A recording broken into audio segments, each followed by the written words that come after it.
I gotta hear this music she had over there. Hopefully it won't blast. I tried to adjust the volume. All right. So today is male reproduction day, and then we'll do female reproduction on Wednesday. So I'll give you like an introduction. We're talking about the circle of life. We'll take a little break, and then we're going to color through our organs. And we need to talk about microanatomy of the testis and that process of spermatogenesis. Sperm anatomy, it's fun. We'll look at some in lab on Wednesday. Male sexual response, what's in semen anyway, because you wanted to know, and regulation of male hormones.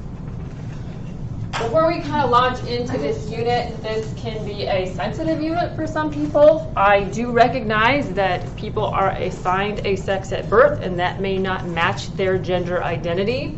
And views on gender are, socially sort of imposed on people. So I completely recognize that, and also just that freedom of gender expression, that outward presentation. I do get that. However, being an anatomy and physiology class, I'm going to approach it from the standpoint, and I make the joke about caveman, who is cisgendered, meaning assigned male and gender identity is male, cis female, cave woman, and then we're going to make cave kid next week. And so that's kind of how we're going to discuss it in that. So just not being completely ignorant of it, it's not really that class, but being sensitive to it.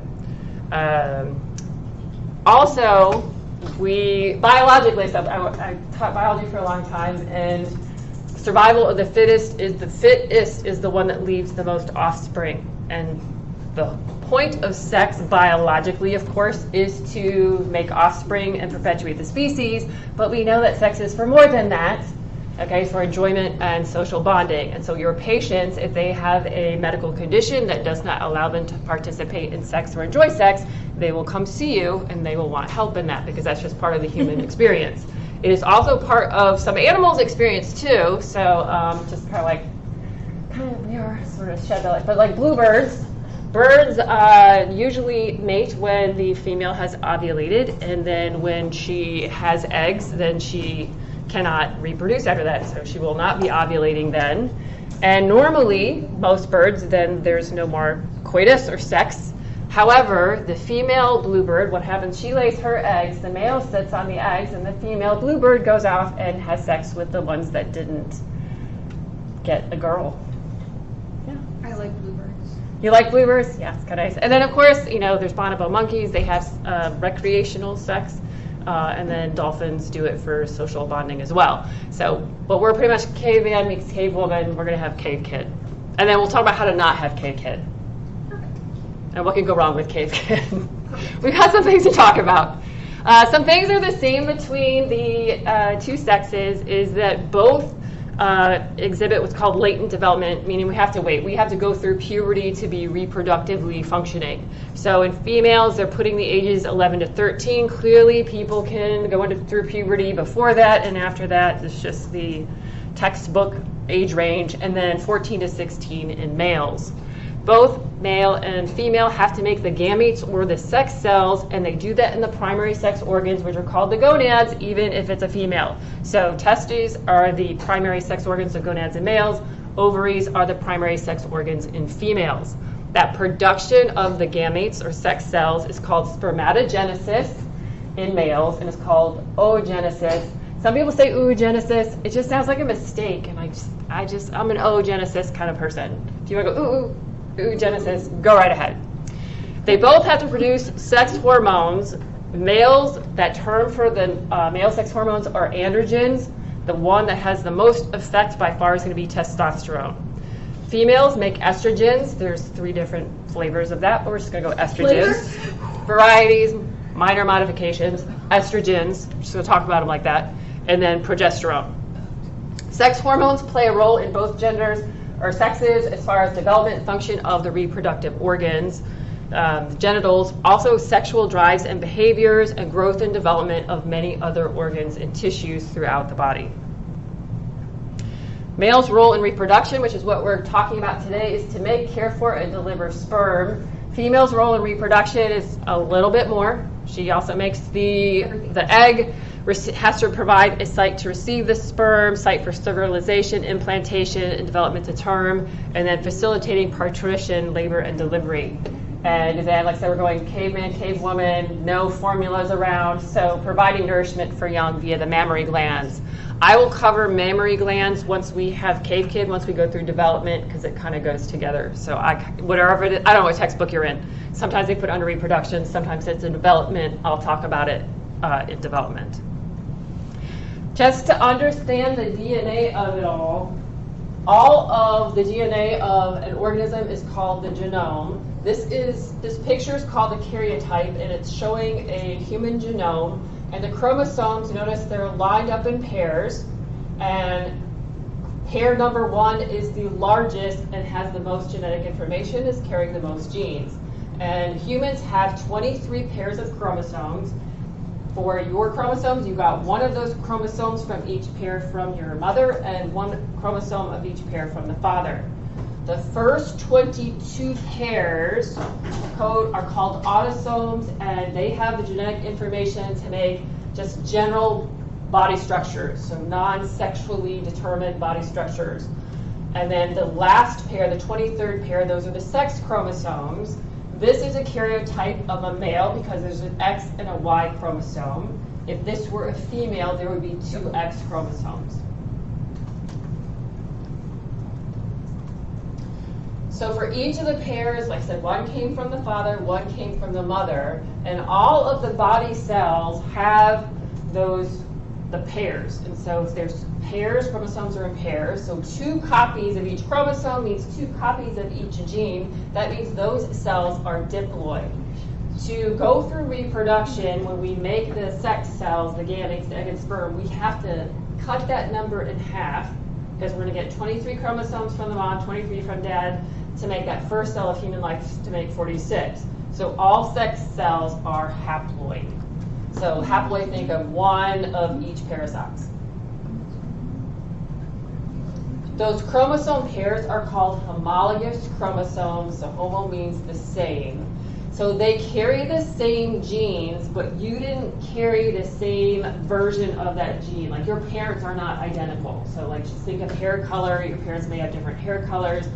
And so those different versions are called alleles. And we talked a little bit about it when we talked about blood typing, right? You could have gotten the A antigen from mom, and you could have gotten the B antigen from dad. Both of them were blood group antigens. And so we kind of mentioned that before.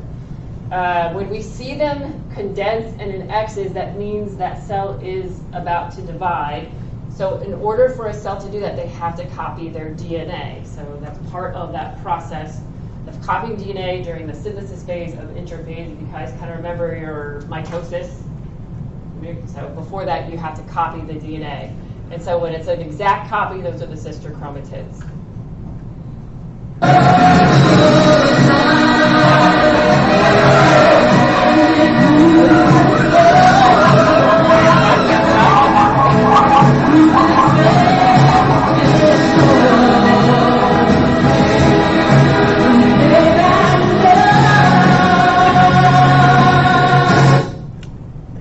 I think they're flipped, but that's okay. It's still a good song. So when you look at the human life cycle, everyone in this room, you started off as a zygote.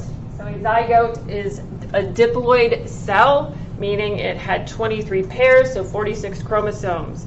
From there, this cell went through mitosis, so that's just exact duplication division, and just copied themselves until they made a human body. We'll talk about that division and differentiation.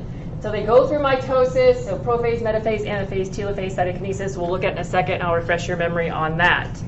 Then at puberty, what has to occur in the gametes or gonads, in the gonads is that production of gametes. And that's going to be through reduction, division, or meiosis. So we have to go from a diploid germ cell, and we're going to have to then create haploid gametes, so egg and sperm. And then when they meet and fuse, that's when we have fertilization, and that's when we get the production of that first cell of human life, a zygote. So it's just, the big event is going to be the fertilization. So it goes zygote, mitosis, meiosis, fertilization. and then back again. Yes. So I go to mitosis is going to be for growth and repair. Right. Yeah, and so only meiosis is just to make the egg and the sperm.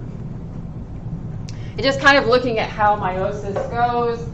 In the gonads, there is a germ line, and we'll talk about the spermatogonium and oogonium.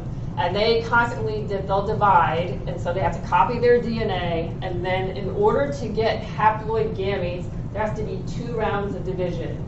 Okay, so just kind of looking at amount of DNA here. So if we divide once, that first round of division is called meiosis 1. Then we are now haploid. We only have 1 of each pair of chromosomes. You can kind of see there's way too much DNA there. We've got X's, and that's double. So the sister chromatids are attached. And then that second round of division, so meiosis 2, then we end up with 4 unique haploid cells. And the names of the phases are the same as they were for mitosis. So when it's not dividing, it's interphase, prophase. The chromosomes are going to condense, and there's some special things that happen during prophase through meiosis. They are going to come align themselves with their pair. They're going to cross over and recombine. Metaphase means middle. They align at that metaphase plate, so in the middle of the cell. Anaphase, they get pulled apart. Telophase, we're going to get separation, or we'll get new nuclei forming, and cytokinesis. And then they go through that second round of division, because we still have too much DNA down here. Still, we want cave kid to have a normal number of chromosomes, so we got to go through it again. So we have prophase 2, metaphase 2, anaphase 2, where they were connected at the centromeres. That's when they split apart. Okay, then we form new nuclei, and we get cytokinesis. And so the production is going to be 4 unique gametes at the end of meiosis. And like I said, there's 2 events that lead to the genetic diversity. Like, you don't look exactly like your brothers or your sisters. And each egg and sperm is going to be unique. The cell prepares for meiosis just as it does for mitosis. But as the DNA condenses, each chromosome finds its homologous counterpart. These matching pairs of chromosomes hold equivalent genetic information, one set from mother and one from father. Next comes the first shuffle of nature's genetic deck. The 2 homologs trade genes in a process called crossing over. This forms new hybrid chromosomes. The spindles then place maternal and paternal chromosomes randomly on each side of midline. It is another shuffle that can lead to a host of different genetic outcomes. Finally, spindle fibers pull the homologs apart. This leaves the sister chromatids intact. With twice the amount of genetic information the cells will need, nature must cut the genetic deck in 2.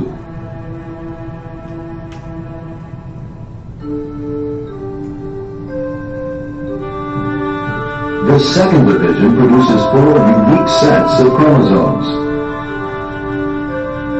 Because they carry half the genetic information, we call these haploid cells. Many of them will mature into sperm and eggs, the reproductive cells called gametes.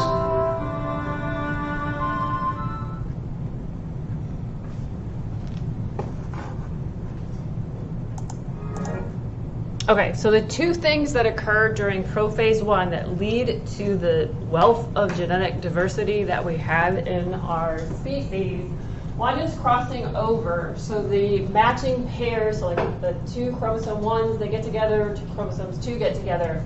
They cross over, and there's a break in the DNA.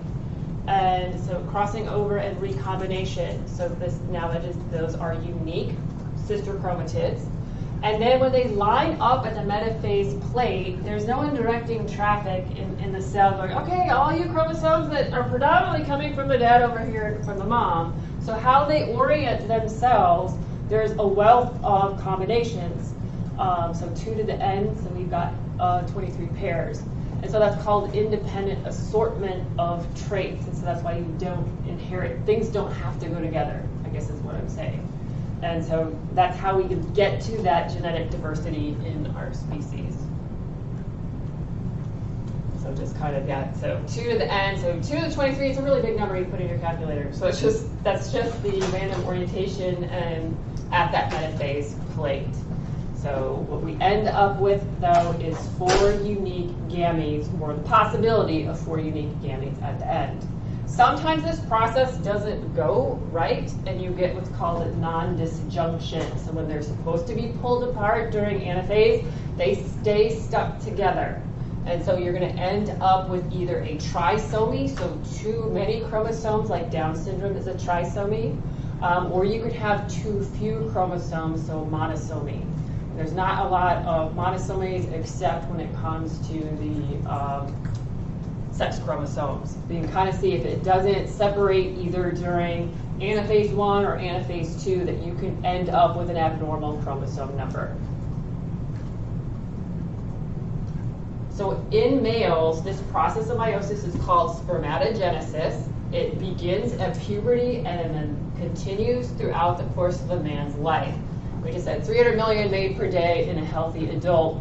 So yeah, 10 to the 12 in a lifetime. That's a really big number.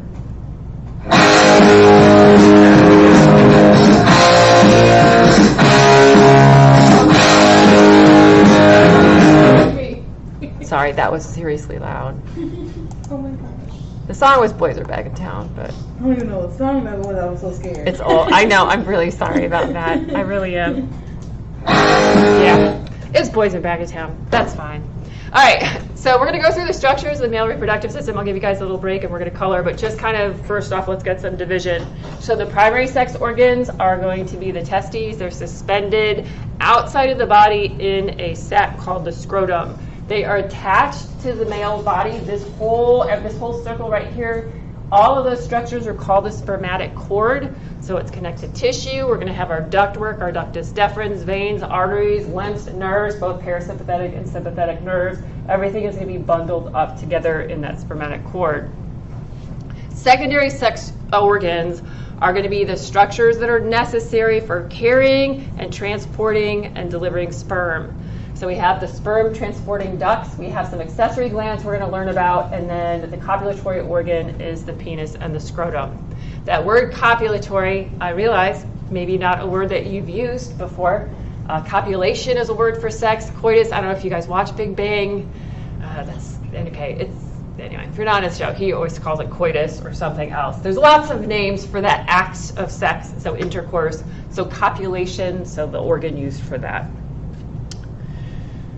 Secondary sexual characteristics, these are things that the testosterone and androgens cause in non-reproductive structures. Okay, so male pattern hair growth, all the things we talked about.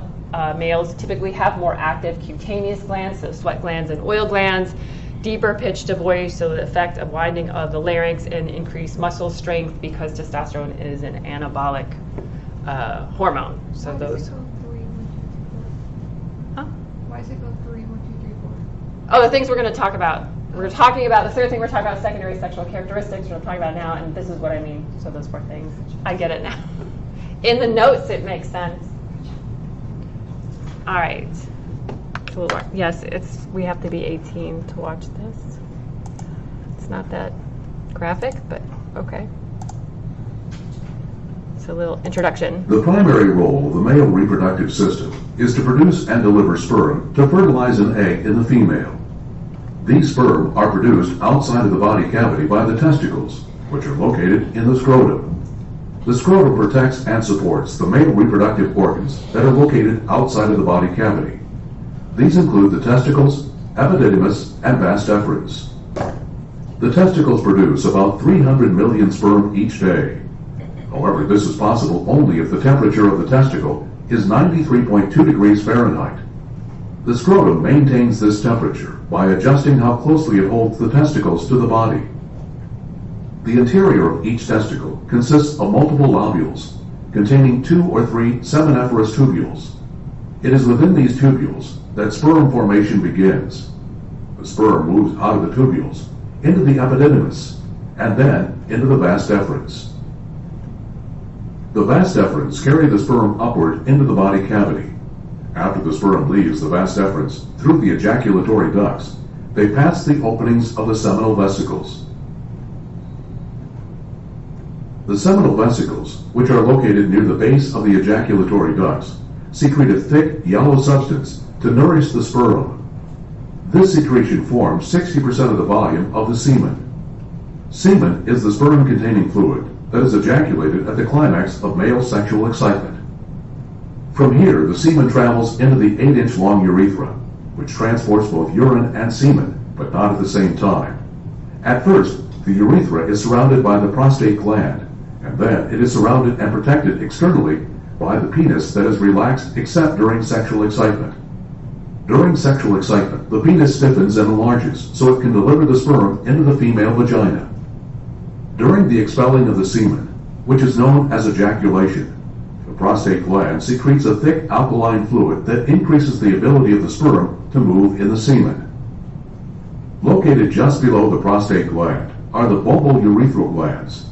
These glands open into the urethra, and during sexual arousal, they secrete the pre-ejaculate fluid that flushes out any residual urine from the urethra. It also lubricates the urethra to help the sperm pass through. When the male ejaculates into the vagina of the female, the sperm must travel upward through the uterus to fertilize the egg in the fallopian tube. Sex is a big gamble. I mean, Gamble, yes. I love Hank. Those are, that's a really good series. I don't know if I guys watch it. Okay, let's take a little mini break. I have colored pencils up here for you. If you did not bring any, grab your color sheet. So take 5